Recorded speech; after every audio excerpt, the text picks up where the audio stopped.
Welcome back to the Booktroverts Podcast. I'm Michaela. I'm Meg. And in today's episode, we are going to be talking about Gild by Raven Kennedy. This is book 1 in the Plated Prisoner series. You've probably seen it on TikTok, Instagram, all the places. We will be sharing spoilers for the book. We've finished the whole thing, so if you have not read it and you don't want to be spoiled, this one's not for you. We will not be doing like a full deep dive like we typically do. We're going to keep it a little more like high level, but we will be obviously talking about what happened in the book, what we think is going to happen in book 2 and for the rest of the series. So to kick it off, Meg's going to give us like a brief little summary of the book, and then we'll go into our ratings and some questions. All right. So gold floors, gold walls, gold furniture, gold clothes. In High Bell, in the castle built in the frozen mountains, everything is made of gold. Even me.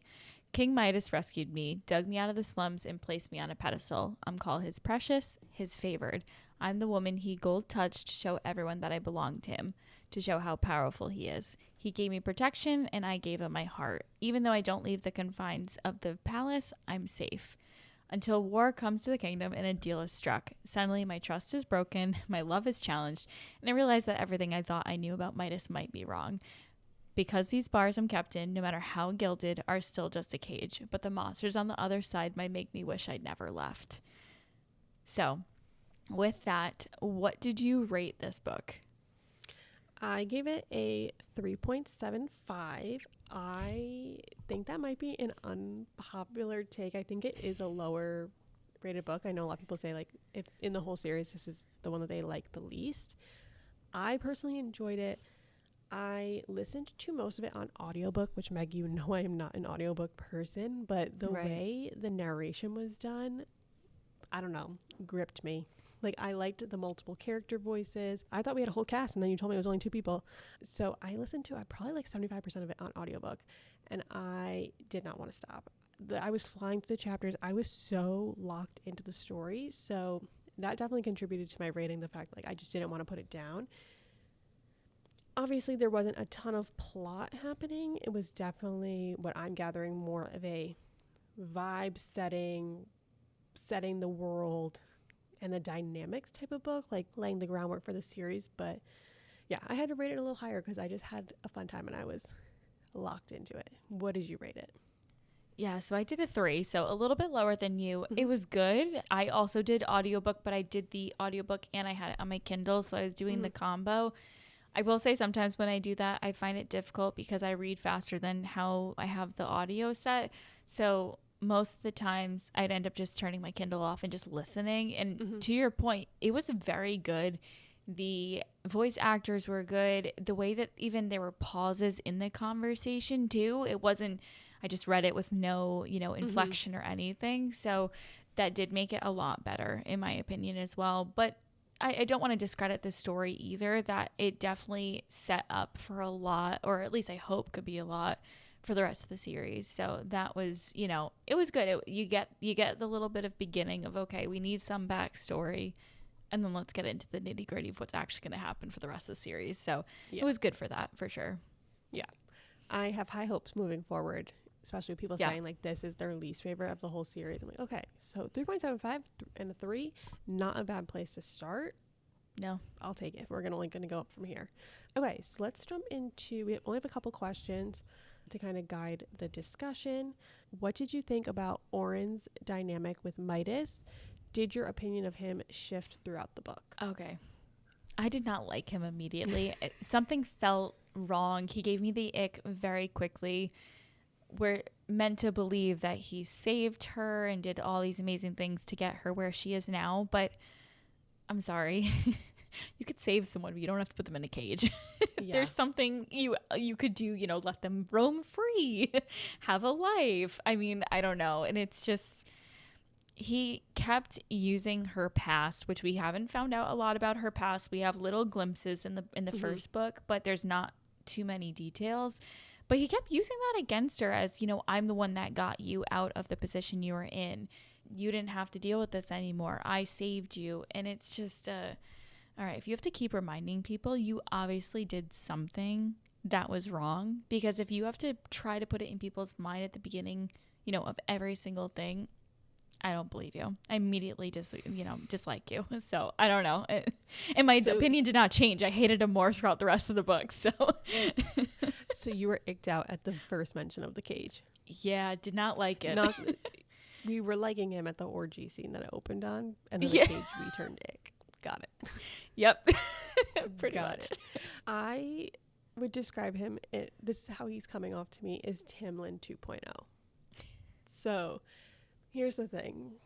I was, how this went for me. Book 1 of ACOTAR, I was a Tamlin girl because like I thought that's what the story was. Looking back now, I'm like, okay, I missed a lot of red flags. And so I was reading this and, we're reading the orgy scene. The cage even I looked past, which maybe that's a therapy question. I don't know. But I was trying to give him the benefit of the doubt because I was like, okay, clearly she really loves him. So let me wait until we have a conversation between the two of them because maybe they have this really great connection and she really is in this cage for her safety. So I was really trying to like give him the benefit. And then it very quickly changed for me when he was basically selling her off to this king for a night or 20 minutes or whatever it was that he was supposed to have with her. I was like, okay, well, I don't like that. You're supposed to be in love with her so much that you saved her. Why are you selling her off to this other man to like go have sex with her? But then after when he betrayed the king, killed him, and they're having a conversation and she was like, what the hell? And he was like, I did it all for you. Like, I was doing that for you. I need you to know that. Like, I would never do anything like that. Like, it was all with your best interest in mind. And I'm like, okay, but she was in that room with the king. And you pointed this out when we were going back and forth on it. The only reason why that got interrupted was because the guy from his army ended up coming to give him the news. If that guy didn't come, she was fully going to be taken advantage of by that king. Mm-hmm. And so that's when I sat there and I said, I hate this man so much. I'm not getting ACOTAR'd again. You are Tamlin in this story. I see right through it now. Yeah. It's not. It's going to be a bait and switch. He's not going to be the male main character. And it's going to be someone else. You know what will bother me more is if all of a sudden we get another switch and he actually truly is this amazing person and they just wanted us to believe it wasn't him. I would be so upset. Do you know what I mean? It would ruin the series for me personally. Yeah, like if they tried tried to make a redemption arc. Mm-hmm. Yeah, I can't do redemption arc at this point. I want to see more of his bad side. That's what I need from him. You know what I mean? I want to know what he's hiding. Mm-hmm. Yeah. And then pretty much after that point, everything he did then, I was just seeing through that lens of I hate you. So then I'm like, what is with the cage? Like, yeah. Why? I mean, you made it so she can go into, I think she had like 6 rooms she could walk through. Like, why not just give her a wing of the house? Like, why does she need to be locked up so much? Why did you not let your guards talk to her? I was getting so annoyed. And then even just going further, thinking about like how he had all these saddles and how he treated them. And then to find out he had a full-on wife. Mm-hmm. That was crazy to me. So I was like, you're over here like fully, the opening sentence is him having an orgy with like 5 people. So I thought he was single and or in a relationship with her. He just liked how he's other. To find out he had a full wife, I was like, I hate the way you treat women in this book. And then it made me hate, honestly, pretty much all the men in the story. They were all so terrible to the women. I hated it. Yeah, I will say that just drove me nuts with how little they thought of women. It was very specific of what their role is in this world. And you can see that immediately just with even, I think you had mentioned even just the title of saddle specifically. It just gives you that vibe of, ugh, this is disgusting. Some like woman needs to come to power. Yeah. And just smack them. It needs to take over and say, okay, you need to calm down. You know what I mean? Yeah. Oh, I know. And it sucks because like technically his wife is the one the power comes from. It's her family line. But because he has the power to turn things gold, he gets to basically rule over her, even though it's her area. And I was like, this is so frustrating. And even at one point when Digby kills the guy to protect Oren, and I'm like, here I am, like, oh my God, go Digby. I'm like, okay, that's a bare minimum. That's literally his job, is to be her guard. Like, why am I like getting excited that, oh, he did this for her? Granted, I ended up liking him as the story went on, but even he had some red flag tendencies. The only guy I actually liked was Sale. and then rip. Yeah. Quickly. So I'm like, I don't really like any of them, which is making me concerned for the second book because it's supposed to be a romantasy. So I'm like, who is going to be our love interest? We have not really been given any great contenders yet. No, I mean, literally at the point that they were doing the traveling and Sale was there, I go, ooh, is this the start of her seeing someone else who appreciates her, who realizes, you know, she's in this role, but she is a person as well. And then, you know, like you said, rip. It just immediately shut down that line. I actually deleted my notes because I had notes of, oh, they're building a relationship and friendship. And I was like, oh, fuck this. I guess it's going away. Yeah, I was like, well, take all these predictions back that I had about him because he just died like 3 chapters later. Yeah. I love when I find that in my notes. Like, LOL, just kidding. He's dead. Control Z. Yep. I did want to mention on Midas specifically, I don't know if you had this thought, but you know how when he confronts Folk and says, you know, or tells Oren afterwards that he thinks Folk is the one doing the human trading. Mm-hmm. Is it just me, or do you feel like it's actually Midas? Ooh. I didn't have the thought. Yeah, I just feel he's so gross. It would be a good plot twist. Yeah. Because the glimpse that we do get in book 1 of, it seems like that her parents or the parents in her area were all being taken somewhere and they were trying to usher the kids to a safe area, and then they get kind of caught off by what looks like sex trade people. Yeah. And then he comes in and saves her. But like, why were you there? Right. And that's, so were you there because you just having you passing through at the same time? Like it was a coincidence, or were you there because this is your line of work? Right. Yeah. I think it could be a possibility. I hate him so much. So yeah, it was just, he wrote it off so quick of all Folk was doing this. I knew he betrayed me and no one would give me his entire army for a night with you. That's just outrageous. And it was just a bunch of things. I go, okay, this sounds nice because you're getting Oren's trust-ish kind of back, but is it really getting all of it? I mean, come on, there has to be more. So I don't know. It could not be a thing at all. It might truly be that Folk was the one doing the human trading and, you know, sex trafficking and stuff, but I still don't think he's a good person. So no. And there's definitely more behind him.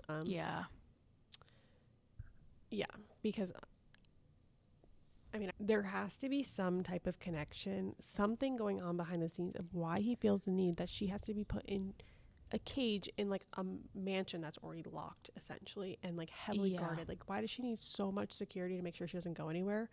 What is that connection? What is he trying to hide? There's something he's trying to hide. He's not a good guy. I can already tell.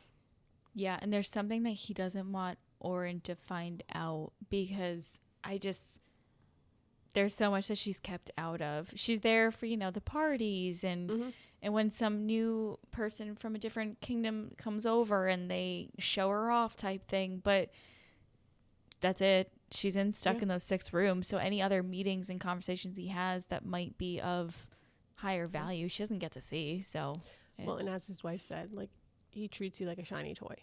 And that's exactly that was like the perfect description of the whole thing, which is a good segue into our next question, which is at this point in the story, we're only in the first book, do you view Oren as naive or do you see her as strong?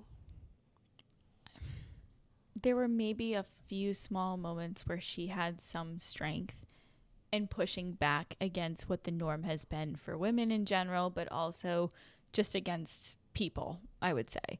But for the overall, I would say she is naive. I would say that I hate using the word weak, but definitely is there. I mean, she didn't do anything. She just sat in that cage. She could have been, you know, prepping for whatever she might think happened down the line. I don't know. I mean, I guess you get used to being comfortable and safe that you don't think that anything could happen. But I mean, he's also the king in this realm. There's other areas that could have conflict at some point. You think you might want to be ready because if you're stuck in this cage and something happens, who's getting you out? They're gonna go and defend the king first. You know what I mean? So I don't know. It just, you know. Yeah. What about you? I'm on the exact same page as you. again, it's not a good word to use, but I felt like she came across as weak. I know we have a friend who read it too, and they viewed it more as she's a victim of her situation, which I do see that perspective too. It's very clear that this is a trauma bond situation between the two of them. There is like some weird power dynamic going on, maybe some grooming, so like I can see victim in that sense. But I prefer to read stories that have more stronger kind of like bad bitch energy female main characters. And a lot of the stories, though, they do start off a little bit naive or quote unquote weak or seen as like the underdog. I'm thinking Violet, Fourth Wing, like very much seen as the underdog. And then they have a really nice character arc where they kind of grow into themselves. I did not really feel like there was much of a character arc happening for her in this book. So I'm thinking if there is one, it will be a slower progression over the series, which I don't love because sometimes it was really frustrating reading her in certain scenarios where it's just like you wanted to jump into the book and be like, just shake her, like just go do something. And even sometimes she would have, like you mentioned, little fleeting thoughts where like she was starting to question things, or she would be like, I'm gonna go do this, I'm gonna be strong, and then she would talk herself out of it, and she would try and justify the reason for everything that was happening around her, which I get doing that. But then tell me how you felt about this, but like sometimes even the other saddles, I hate using that word, but the other saddles, when they get captured, like they make comments to her like, you're just protected, like we do everything for you. And they were kind of like letting her know, like, you live in a bubble, you are so out of reality of what's actually happening in your life right now. And I'm like, how people are literally saying it to you, how are you still not seeing it? I just was getting frustrated with her at moments. Oh, 100%. I mean, there were a lot of times where it's just, you see that people are saying this to you. You understand that you've had this luxury of not having to do anything. You have guards that just hang out and make sure that you're not interrupted ever. It's just, I mean, and yeah, those saddles aren't necessarily in that role for whatever reason. I don't know if it's they were picked and they're kind of forced to do this, or if it's a job they volunteered for. I don't really understand that process because it wasn't really explained too much. But I mean, they're the ones doing the work. You just get to sit back, and she gets drunk every night. Yeah, okay. They're obviously going to be mad at you. I understand she definitely did the woe is me at times of why do they hate me? And I think she took it more as, oh, they hate me because Midas loves me and I'm his favored. And I think sometimes it might have been that way, but I don't think they care if he likes you or not. I think they just can't stand the fact that, she just sees it as I'm here, I'm good. Yeah. I completely agree. I don't think it is a thing of like, oh, you're like his top choice. Like, I don't think they really care because they all very much seem to know their role and what their dynamic is and what they're being tasked with doing, and they seem fine with it. It didn't seem like there was a competition amongst them to be the top choice. But yeah, I think that they're just annoyed with her. Like, pull your head out of your ass. You live in a land of delusion. Yeah. And I think they see her as weak too. And just, it comes across very childlike. Like, I think she's supposed to be in her early 20s, but she seems so much younger the way she reacts in situations and the way she's so easily manipulated.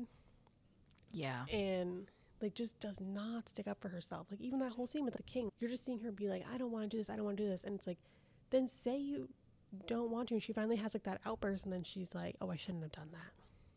Yeah. It goes to your, it goes to your point about the grooming. And I think a lot of it is, I mean, she's been in there for 10 years or something. So if she's in her 20s, she was in her early teens or around the 10 years old range.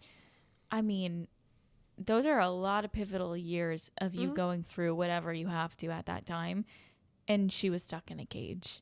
There wasn't any growth. She only got this special treatment in that sense, and then was just kind of hanging out. So, I mean, it's just a lot of growth that I don't think she's been able to have. And I'm hoping I'm really hoping that it slowly builds up. Not super slow, but it's not a flick of a switch and she all of a sudden is this badass. Like, I need some arc there, but give us some more instances, at least in book 2. I mean, come on, because it takes a drastic thing to happen for her to really stand up and do something. Yes. Yeah, I think I just want to see her have like more agency over her life. I don't even feel like she's questioning, like, why am I stuck in a cage and everyone else gets to be out? Yeah. Why am I the favored, but he doesn't really ever come near me? Like, things I'm like, why aren't these bothering you? She felt defeated to me, where she just was like, this is my life, and like, I'm just gonna accept it, and there's nothing I can do, and okay. Yeah. It's just like, that's not a way to live. If you're being treated poorly, change it. Do something to change your situation. If other people are bringing it up to you, like, listen to what they're saying. Don't just give in. It felt like doormat energy, like just walked all over. That's a perfect way to explain it. Yeah. Her entire personality, I would say, so far in book 1 is that 100%. Yeah. And again, this book had a lot of parallels to ACOTAR for me. I don't know why I just kept thinking about that series, but she kind of reminded me of Feyre in the beginning. But Feyre was a badass, like, to start with. She was hunting for her family. She was doing a lot. When she came over into the Fae realm, she was more of the weekend because she was trying to figure out her new surroundings and not trying to cause problems because it was going to lead to consequences for her family and all that. But even by the end of that book, like, she finds her voice in at least some aspects, where this one, it was like that one scene. And even that, I was like, you should. If you didn't, like, we'd have bigger issues here. Yeah. It also took her way too long, in my opinion, to do that. I mean, the entire scene that led up to her actually, attacking the captain was just kind of, okay, if you didn't like it from the start, I don't know where this anger or whatever or power surge came from, but I think you could have channeled a lot of your frustrations that happened recently and be able to do this, because it definitely was not the first time that it's happened, because it was mentioned in that section as well. So there's a way that she's able to do that, but wasn't, I don't know, I would have expected it earlier. It just was weird. Yeah, like you said, it just takes her a really long time, and it seems to have to be like something really drastic for her to jump in. So I really hope, I'm fine if it takes her like whatever, a couple books to get to like her full potential, but like in book 2 I need more sprinklings of her having a backbone, because I can't just watch her just accept that she lives in a cage and like not try and change it or do anything to figure out how to get out, why she's there, anything that's going on in her life, what's going on with the people around her. I need something. Yeah. Agreed. 100%. Okay. So, which, I know we just talked about that scene. We're not giving too many details because it is like a triggering scene. So, hopefully you picked up from context clues which one we were talking about. But was there another scene that kind of stuck with you? Why did it stick with you? Not a specific scene. However, it was something that was just mentioned constantly that I kept kind of looking out for. Was every time Oren looked up to the sky, she was hoping to see the stars, and being in the kingdom that she was in, the heavy snow and clouds, never really able to see them. But when she did see them, she thought that they were twinkling back at her and all this stuff. And it's mentioned constantly of, oh, this is the gods and goddesses, punishment towards us, or this is the phase, curse, or whatever it might be. But it was mentioned so many times that if that is a throwaway thing, I will be more upset. You know what I mean? Come on, that's way too many times to be a throwaway for book 1. So I'm hoping that it continues, but it leads to something that actually makes sense. So that was what stood out to me. That comment just reminded me of like our conversation watching Taylor on New Heights. Like, if this is just a throwaway thing, she said it 3 times. I'm gonna be pissed. Maybe it's an Easter egg. Yeah. No, you actually had texted me that while we were reading the book. Like, she mentions the stars a lot. Are you noticing this? And I didn't. And so once you texted me that, I started paying attention. And I started noticing that she would also make correlations of like she would get a weird feeling on her skin as soon as the sun was coming up. So I was like, okay, something is going on with whatever that's called, like the galaxy and the weather and all that. Something is going on with like the stars, the sun, the moon, and her. There's some connection. So I definitely think you're on the right path with that thinking. I don't know. I have no idea. Celestial. That's the term I was looking for. Yeah. I was never going to get there, so I'm glad you did. Because galaxy stuff was making sense to me. Yeah, but it was weird because then I was like, oh, I totally missed all this. And then, yeah, like you said, it was in there quite a bit. Yeah, exactly. Yeah. But what about you? Was there anything else that I know we've mentioned a couple different things, but was there anything specific that was just, oh my God. Huh. So this one's just because it made me laugh. This when they were like, oh my God, it's snow pirates. Because I was so caught off guard. I've never heard of a snow pirate before. Nope. I just associate pirates with the water. Mm-hmm. And then I was the whole time reading, I'm trying to think of the logistics. Like I couldn't figure out, was like their boat floating? Was their boat sledding? I had no clue how this boat was being pulled. But it was a boat in like an avalanche with pirates. The thing was crazy. Because when they started the journey, I was like, oh, okay, this is very clearly a part 2 of the story. Like we are new location. And some of that traveling part was a little slow. It was giving me Oregon Trail, like very slow. Mm-hmm. And I really had no clue where we were going. I figured at some point that like they were going to get captured or something bad. Never would I have guessed snow pirates. No. Nope. Yeah, I'm with you on how the boat was moving. I'm assuming it was sledding. I don't know. I mean, and now that we've taken a couple days off from it, I can't even remember how it actually moved. Yeah, I don't know. Like I was like, oh, that movie Treasure Planet, like it kind of floats in the air. So I was like, maybe it's like that. Yeah. But I don't know. So that scene just will forever stick. Like I literally wrote that in my notes, like snow pirates, what the fuck? Like so caught off guard. Yeah. Because they were really prepping us to, oh, it's an avalanche. Yeah, so I did not think that. Yeah. Whatever, so they're just, the snow's moving, but it's actually people. What? Yeah, I was like, what's happening? And then, like, oh, they round them up and they're now trying to sell them to people. I was like, what is going on? So there was a lot of more serious scenes, but that one just made me giggle. So that's the one that stuck with me the most. I want to see what they look like. I need some fan art or something because probably in like some fur coats.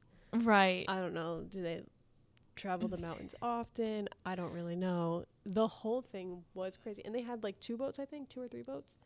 Yeah. So then when they killed Sail and then they hung him up like a sail, I was like, do you even need a sail? Because we're not on the water. Yeah. I don't know. Do they also use these boats in the water, or are they primarily land pirates? I have no clue. The whole thing was crazy, but I was just like, oh, you could have literally $1 million. What do you think this is going to be? Never would have guessed that. Nope. Caught me off guard. I was truly expecting the snow actually to completely, attack that, pummel them or something, or they were going to find some secret path and only a few could make it. I don't know. That's what I thought. They're going to have to climb out of the rubble. I don't know. Yeah. Never thought it was going to be pirates. Nope. I know we've touched on this a little bit, but yeah. How did you feel about the pacing? Did it feel like a setup book for the series, or did you feel like it stood strongly on its own? Yeah, so I feel bad saying I don't think it necessarily stood strong on its own in the sense of if this was it, or if this was leading to a duology or something, I don't know how much of excitement I would get. But because I know that there's going to be a few in the series, I think it definitely is okay. And it was totally a setup book. To your point, you mentioned about the traveling was slow. That part, the only part I liked was Sail. I could have gotten rid of 5 of the chapters of them traveling and just had a little bit more time with Sail. But I understand that it needed to explain that they were on this longer journey. It wasn't a 2-day thing. It was a couple weeks. It was going to be a huge process. So, I mean, it was understandable why it was needed. But there were times where I go, the only value I'm getting is from Sail and then looking at the freaking stars. So everything else in this is just kind of a waste. And So I don't know. There were a couple parts that I think could have been condensed and it would have been fine. But, it sets it up. So I guess we'll see what happens in book 2 on how that, where it takes us from here. Yeah, I didn't know why they were traveling that way either, because I'm like, how did Midas get to the palace? I don't think he was on this month-long trek, so why didn't she just go the same way? But so confused. Also, I was like, why does he need to move everyone to this new palace? Is this where he's going to rule from now? Or is he just going there to, like, check in and needs to take his whole entourage with him? Very thrown off. Yeah, like I mentioned, I liked the pacing. I also really appreciate a book where the chapters are short. That was nice. This one had very short chapters, which makes it easier for me to keep reading. Like, when it's, like, 5 to 10 minute chapter, I'm like, oh, I can read one more. And in turn, it made the audio chapters much shorter, which made it easier. But agree, such a setup book. I think I texted you when I finished it and I was like, I think you'll like it, but there's really no plot. It's much more vibes, which is why we're not doing a deep dive, because when you really zoom out, like, there's not a ton of things that actually happened or got accomplished. They were just trying to show you what her world was like, what her dynamic was like, and starting to lay some foundation of, like, how the different what do they call them? Were they courts? The kingdoms. Yeah. Like the political, what's the word I'm looking for? Like the political climate of the different kingdoms and like how they interact with each other.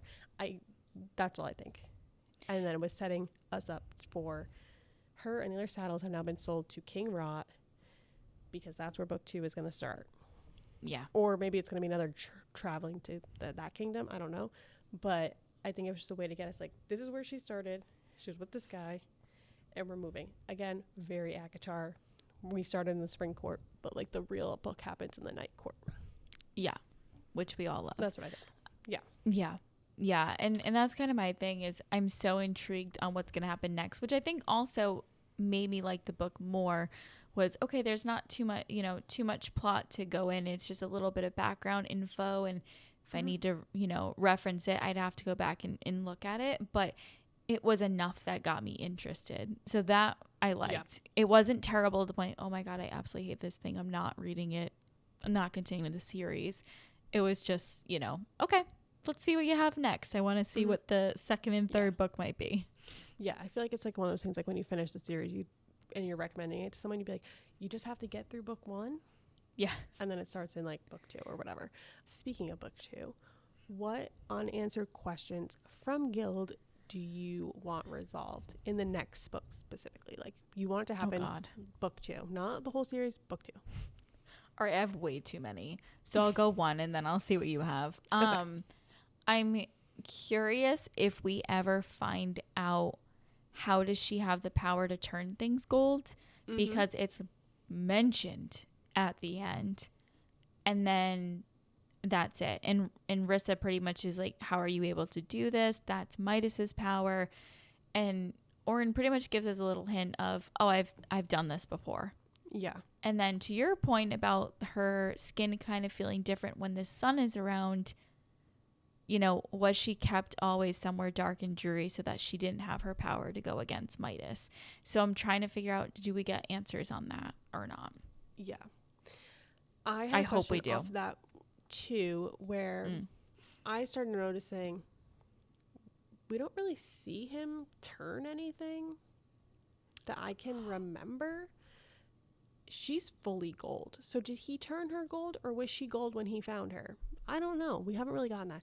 So then I started thinking, first I was like, okay, this could tie into the cage and the secret that his wife implied that she knew about him, because she has to be important if she's in a cage. So then I said, does he need her to maybe enhance his powers? Like, maybe he can turn smaller objects gold, and she can, with her extra charged, because I'm thinking she gets, like, charged by the sun. That's what I'm thinking.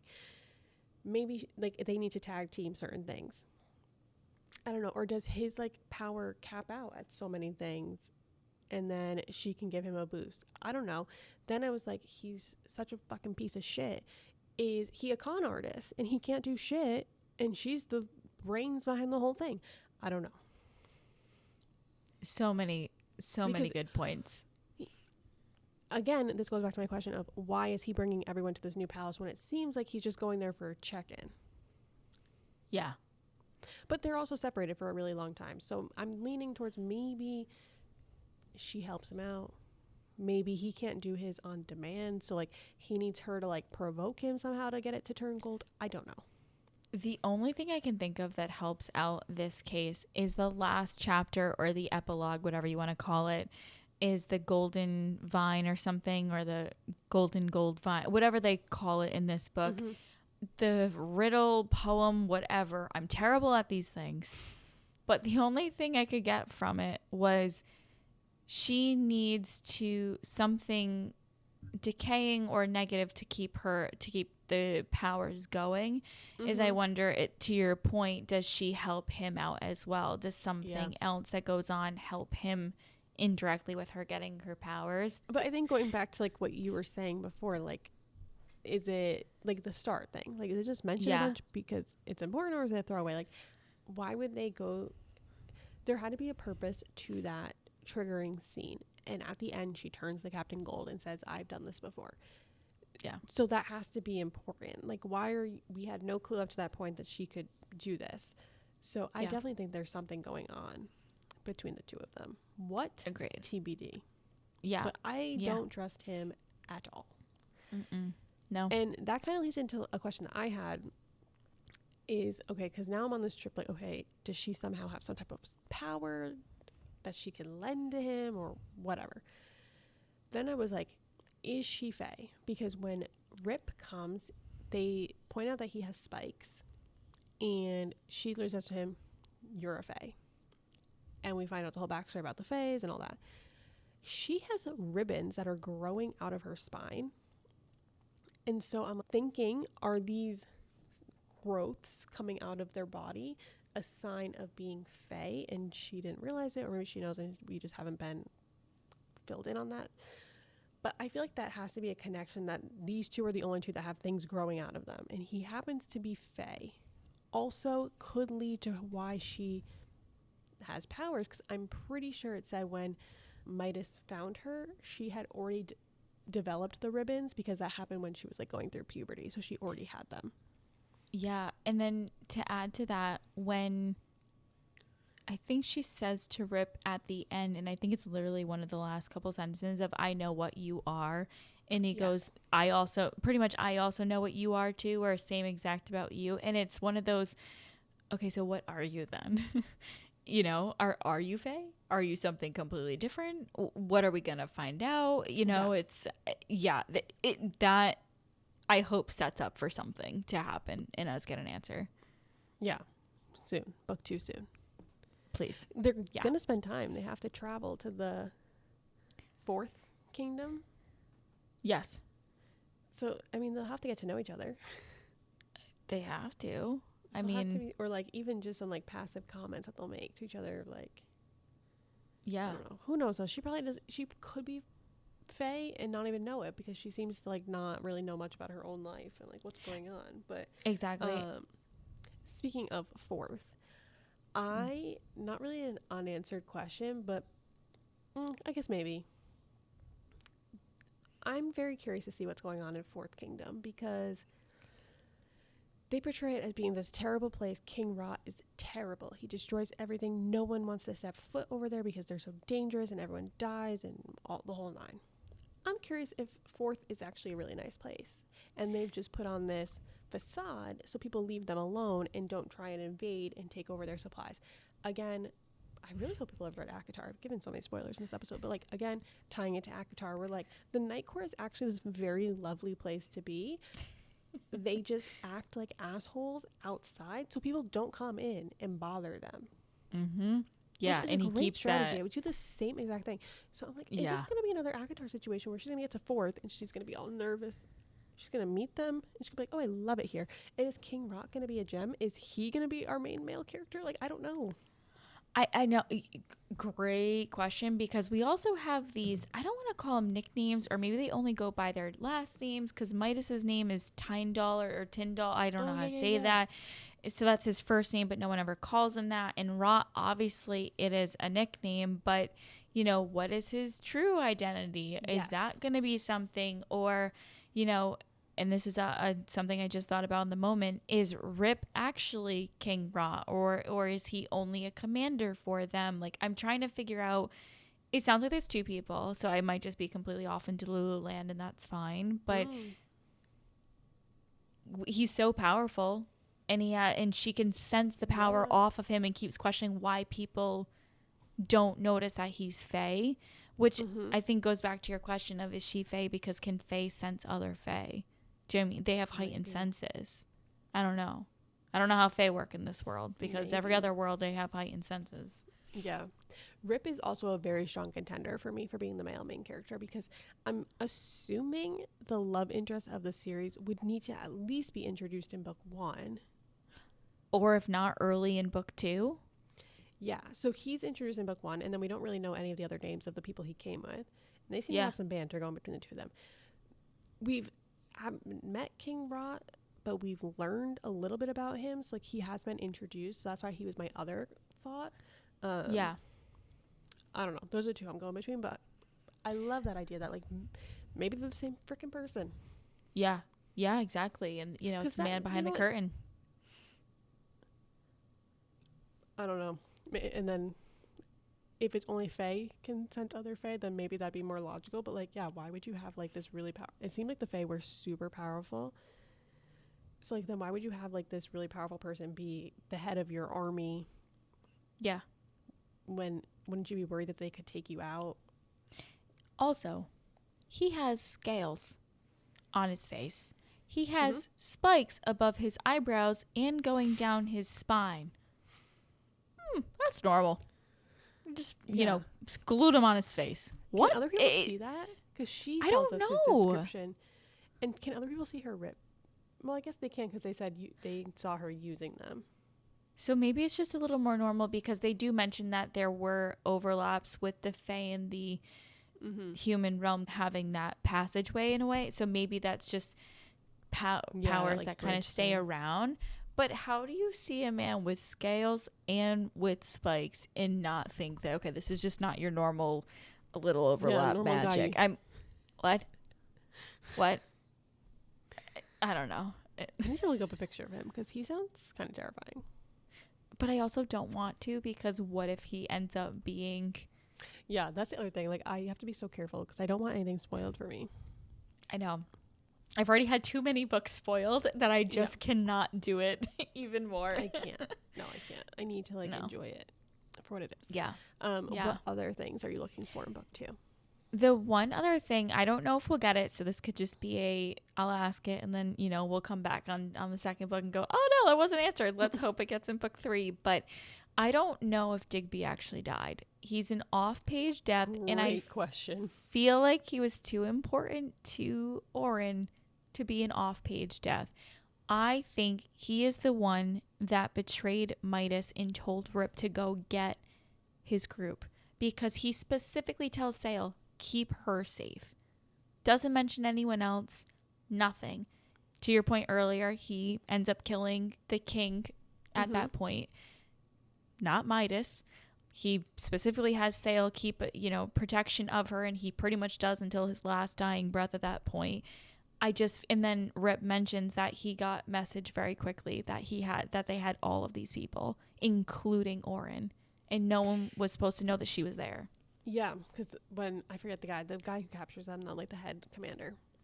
Yeah, he was like, I didn't include that she was part of it. But yeah. Rip knew. Oh, I would love that if he was trying to. Also, I think you had flagged when we had talked that Sail tells her that Digby specifically asked for the position that he was in of protecting her. So he must. Yeah. I wonder if they have like a connection going back to like when she was a kid or something, like how he came into her life. I agree though. It would be weird for him to be an off-page death, just because it seemed like he was like at least the one good person she had around her, even though he didn't really talk to her. But yeah, because the last time we see him, he had gone off to kind of investigate, but we don't see. Yeah. What happened? Like he didn't. And the avalanche that they were claiming was happening never ended up happening because the red raids came and got them. So was there ever an avalanche, or did he purposely use that as a good way to say, okay, I'm going to go and sneak this way and get out of here. Maybe my, person over there, my connection points down the line. And I don't know. I'm too suspicious of everyone. Yeah, exactly. Yeah, especially because he wouldn't say anything to her. Yeah. We've been bamboozled too many times. You have to keep your eye out. Way too many times. Anything could be an Easter egg. I know. But then also that, I go too crazy on the other side. Too far. And then nothing. Too far. Like, okay, I should have taken it at face value. Yeah. They actually did this. Overtime. Yeah. The only thing I would kind of mention is we were talking about Oren being a little bit more weak and not fighting back. And Sale's death, I think, is the reason why she started to actually think differently. Yeah. A little bit. But I'm hoping that still keeps with her.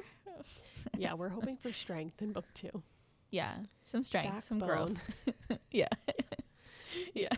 Any other comments, notes that you have for this book? No.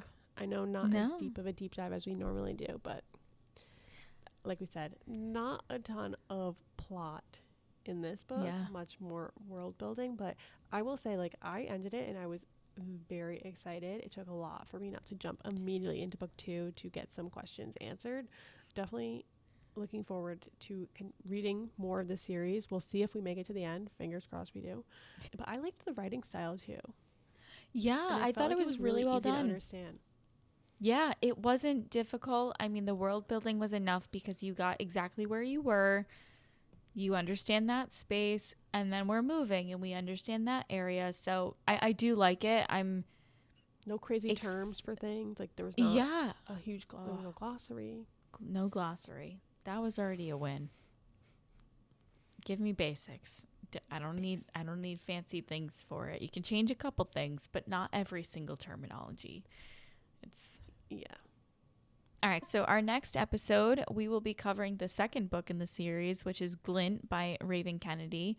We're super excited to jump into it. I think this conversation, it might have not been as deep of a deep dive, but it does get us pretty hyped for the next one. So stay tuned for that. And, anything else in terms of Booktroverts, follow us on Instagram and TikTok at Booktroverts Pod.